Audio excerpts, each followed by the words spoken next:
Good afternoon, everyone. It's Miss Kim from the Martinsburg Boys and Girls Club, and today we are going to continue reading Magic Treehouse, Book 2, A Night at Dawn.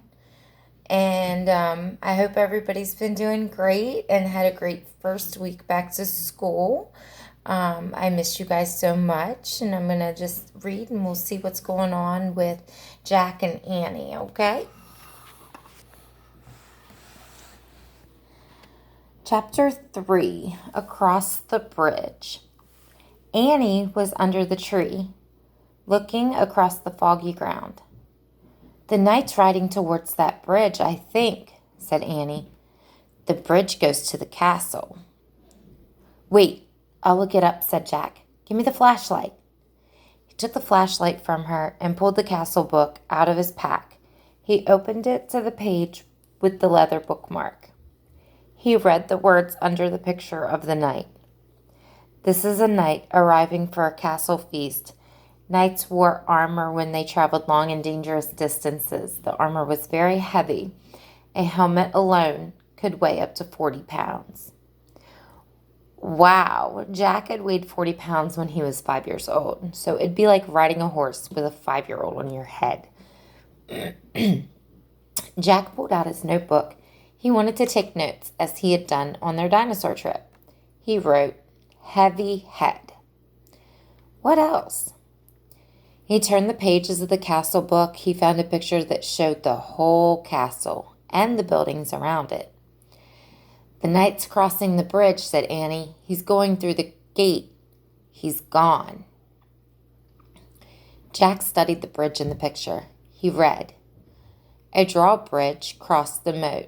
The moat was filled with water to help protect the castle from enemies. Some people believed crocodiles were kept in the moat." Jack wrote in his notebook, "Crocodiles in moat?"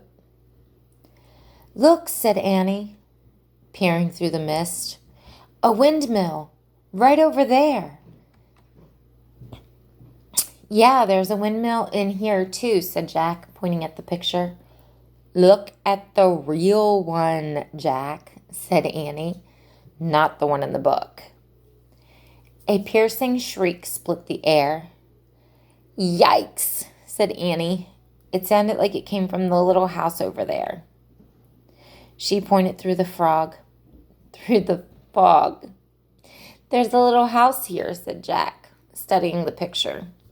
He turned the page and read, "The hawk house was in the inner ward of the castle. Hawks were trained to hunt other birds and small animals." Jack wrote in his notebook, "Hawks in hawk house." "We must be in the inner ward," said Jack.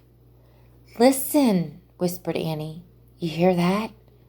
Drums, horns. They're coming from the castle. Let's go see." "Wait," said Jack. He turned more pages of the book.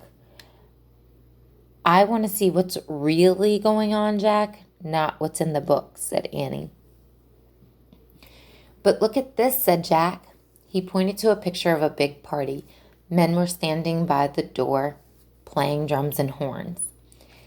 He read, "Fanfares were played to announce different dishes in a feast. Feasts were held in a great hall." "You can look at the book. I'm going to the real feast," said Annie. "Wait," said Jack, studying the picture. It showed boys his age carrying trays of food, whole pigs, pies, peacocks with all their feathers. "Peacocks?" Jack wrote. "They eat peacocks?" He held the book up to show Annie. "Look, I think they eat—" Where was she? Gone. Again. Jack looked through the fog. He heard the real drums and the real horns. He saw the real hawk house, the real windmill, and the real moat. And he saw Annie dashing across the real drawbridge. Then she vanished through the gate leading to the castle. Chapter 4. Into the castle. "I'm going to kill her," muttered Jack. He threw his stuff into his pack and moved toward the drawbridge. He hoped no one would see him. It was getting darker. It must be night. When he got to the bridge, he started across. The wooden planks creaked under his feet. He peered over the edge of the bridge where the crocodiles in the moat. Were there crocodiles in the moat? He couldn't tell. Halt! Someone shouted. A guard on top of the castle wall was looking down. Jack dashed across the bridge. He ran through the castle gate and into the courtyard. From inside the castle came the sounds of music, shouting, and laughter. Jack hurried to a dark corner and crouched down. He shivered as he looked around for Annie. Torches lit the high wall around the courtyard. The courtyard was nearly empty. Two boys led horses that clopped over the gray cobblestones. Nay! Jack turned. He was the knight's black horse. Psst! He peered into the darkness. There was Annie. She was hiding behind a well in the center of the courtyard. She waved at him. Jack waved back. He waited till the boys and horses disappeared inside the stable. Then he dashed to the well. I'm going to find the music, whispered Annie. Are you coming? Okay, Jack said with a sigh. They tiptoed across the cobblestones, then they slipped into the entrance of the castle. Noise and music came from a bright room in front of them. They stood on one side of the doorway and peeked in. The feast in the great hall, whispered Jack. He held his breath as he stared in awe. A giant fireplace blazed at one end of the noisy room. Antlers and rugs hung on the stone walls. Flowers covered the floor. Boys in short dresses carried huge trays of food. Dogs were fighting over bones under the tables. People in bright clothes and funny hats strolled around among the crowd. Some played funny-shaped guitars, some tossed balls in the air, some balanced swords on their hands. Men and women dressed in capes and furs sat at long, crowded wooden tables. I wonder which one is the knight, said Jack. I don't know, whispered Annie, but they're eating with their fingers. Suddenly, someone shouted behind them.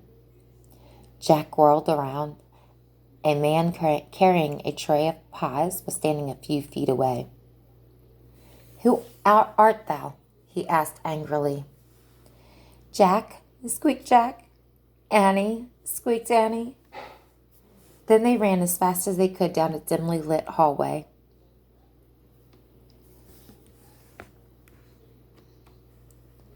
All right, guys, that is chapters 3 and 4 today. So, I've always wanted to go to a castle. It's probably like the biggest daydream I've ever had. I think everybody wants to visit a castle. I still want to go even as an adult. So, have you ever been to a castle? There's actually one just an hour from our club, but it's not far from the Morgan County Club. It's in Berkeley Springs. I've been to it once, but I was little, so I don't remember the inside of it very well. And I've seen it from the outside driving past multiple times. But I want to go see big castles in Ireland. That would be actually my favorite thing to do. So if you could visit a castle in a faraway land or locally, which castle would you want to go to? Or maybe you have one in your imagination that you've drawn pictures of. If you have, I would love to see them. All right, guys, stay safe, stay happy, stay healthy, and I'll see you soon.